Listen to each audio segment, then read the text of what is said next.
Cette histoire de soleil, ça marchera toujours, c'est-à-dire qu'il y aura toujours un intérêt pour peindre un soleil, un nuage, une fleur, qu'on soit en 2056 ou en 1522. Salut, coucou, on continue et cette fois-ci au musée Eugène Boudin.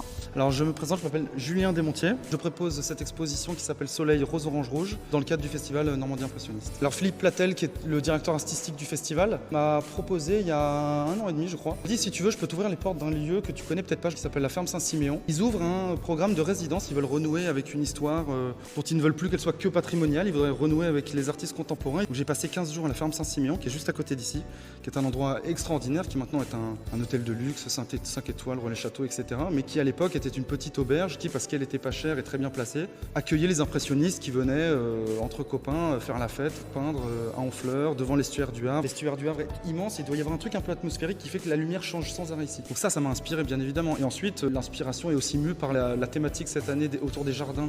Et c'est pour ça que vous voyez autour de vous des tableaux qui ont à voir avec des jardins plutôt fantasmés sous-marins, dont on ne sait pas si on est vraiment dans les abysses, à la surface, etc. Vous avez 5 grands tableaux, plutôt des grands formats, 2 mètres, 2 mètres 50, 3 mètres, qui sont présentés ici dans la chapelle du musée. Et dans tout le reste de l'exposition, vous avez 15 vitrines dans lesquelles je présente des petites vitrines, donc comme une petite mise en abîme, dans laquelle j'ai fait des collages, assemblages, je ne sais pas encore comment les appeler, de tous les résidus, toutes les choses avec lesquelles je bidouille mes tableaux. J'ai décidé de tous les rassembler et d'en faire des petits paysages, des collages, des choses un peu étranges qui ont presque à voir avec des boîtes dans lesquelles il y aurait des déchets, mais assemblés d'une certaine façon pour que ça ressemble à quelque chose de presque beau, élégant, même si c'est ambigu. Ça aurait été un peu même gonflé, de faire des paysages sous-marins comme si c'était immaculé, etc. Alors que je pense que là, quiconque prend un masque, un tuba, va dans l'estuaire du Havre, on voit pas à 30 cm. Mais en réalité, quand Monet peint son impression Soleil levant, c'est pareil, quand on voit le Mordor, quand on voit des grues, des cheminées qui crachent du feu et du charbon toute la nuit, et il y a quand même ce soleil iridescent au milieu de la... Oui, déjà de la pollution, je pense, de la fumée, un truc qu'on n'appelait pas comme ça à l'époque. Je pense qu'il était fasciné par ce truc-là.